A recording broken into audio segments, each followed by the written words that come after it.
Hi everyone, thank you so much for tuning in. My name is Nikki, and for today's video, I want to share some things about the TOEFL reading test. So, I recently took the TOEFL test and I scored 28 out of 30 in the reading test, and I feel like I could share some tips that could be useful for you if you were trying to get 25 plus in the TOEFL reading score. First of all, the TOEFL reading format has changed a little bit. I am not sure if all of you has aware of, because before we had to take like 3 to 4 passages, but now it has changed to 2 passages. I'm sure if you're preparing for TOEFL, you know this already, but just in case that you haven't aware of this yet, I just wanted to let you know before I start talking about it. Now it's like 2 passages, and you have like 36 minutes, which is quite decent actually. You still want to make sure that you are using the time wisely and not rushing in and or like taking so long in terms of answering those questions. I feel like these only 2 passages is quite good. And a few things that I learned when I was trying to prepare for this is that number one, it's very important that you know your tasks. What I mean by that is like first of all, you have to know that there will be 2 passages. Second is that you have to know all the types of questions that you will be asked to answer in this part. So let's get to it. Let's discuss those questions one by one. So the first one is the factual information question. So factual information question is quite straightforward. They give you like AWA questions and the keywords, and you just have to read it and then find the keywords in the passage and then find the answer. So it's quite straightforward.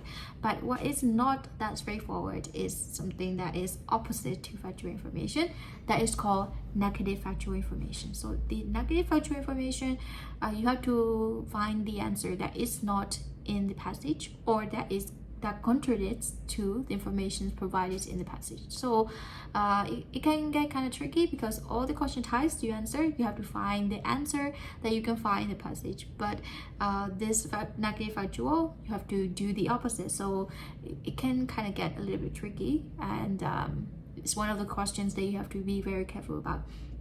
And the third one is the inference question. So the inference question is also one of those questions that can be tricky, because the answers is not exactly in the paragraph. What I mean by that is that it is in the paragraph, but it is something that you have to like think ahead. When you read something, there are some thoughts that you just know before reading the whole thing, something like that. So for example, I would say like when you read a sentence that says like this woman is currently at the 10th grade or 11th grade, I think 11th grade. It would mean that she will be at least 16 or 17 years old. So it is not stated in the paragraph that her age, but we just know and assume that she is 16 to 17 years old. That is kind of like inference question, so something like that. So the answer is not exactly in the paragraph, but it is something that you have to think when you read it. So it is one of those tricky questions. And the fourth one is the rhetorical purpose question. So the rhetorical purpose question is more of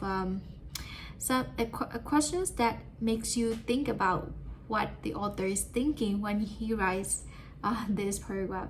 So like when he write about some sort of history, he mentioned like historical figure, he might be thinking about like giving you an example of the historical figure that is relevant to what he was talking about in terms of history, something like that. So what you have to answer is like if he mentions a person that he like you have to, in the answer choices they will give you something like this sentence is given for the example in order to illustrate something that happened in the history, something like that. So what you need to answer is you have to think like your author and just choose the function of the sentence that they are highlighted. So it could also be a little bit tricky. And the fifth one is the vocabulary questions. So vocabulary questions is kind of a miss or hit, because you can absolutely find it very easy because you know the vocabulary already, but sometimes when you don't, it can be a bit tricky. So it would be entirely up to whether you know like how much vocabulary you know.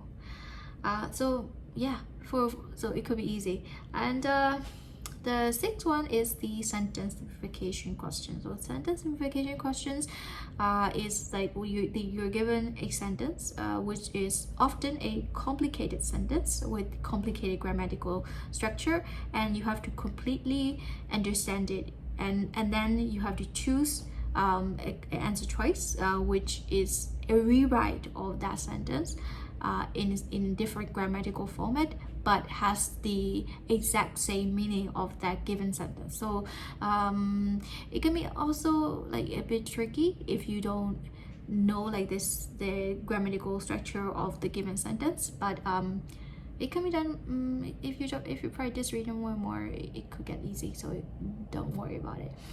And the next one is the insert text question. So for these questions, you're given a sentence and you are supposed to put it in the paragraph where it belongs.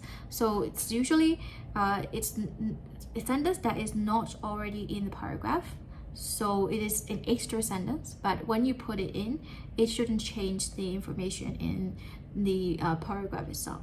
So you have to pick it up and insert it in the paragraph and see if it fits or not. So it is not that difficult. I think it quite easy, but sometimes it can get also tricky. And the final one is the prose summary. This is more of questions that makes you think about like the main points of the paragraph that you just read. So you will be able to read the whole paragraph at that point, but you may not have like time for it.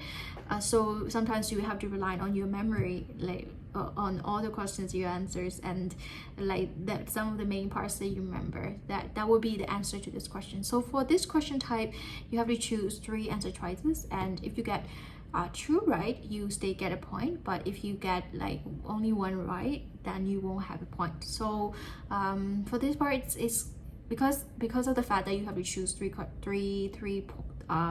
answers, it is the most questions that you can get around. So it is one of the questions that you have to practice more and more in order to get it right. So yeah, these are the 8 questions that you have to answer for the TOEFL reading part. I will be discussing more in that in the future, as I mentioned before. But for this video, I would end here.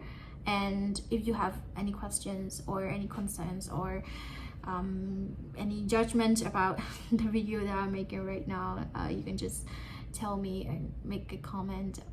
Maybe if you want to know more about the TOEFL test, you can hit subscribe. I feel like I will do the upcoming question like videos in Burmese language, not in English.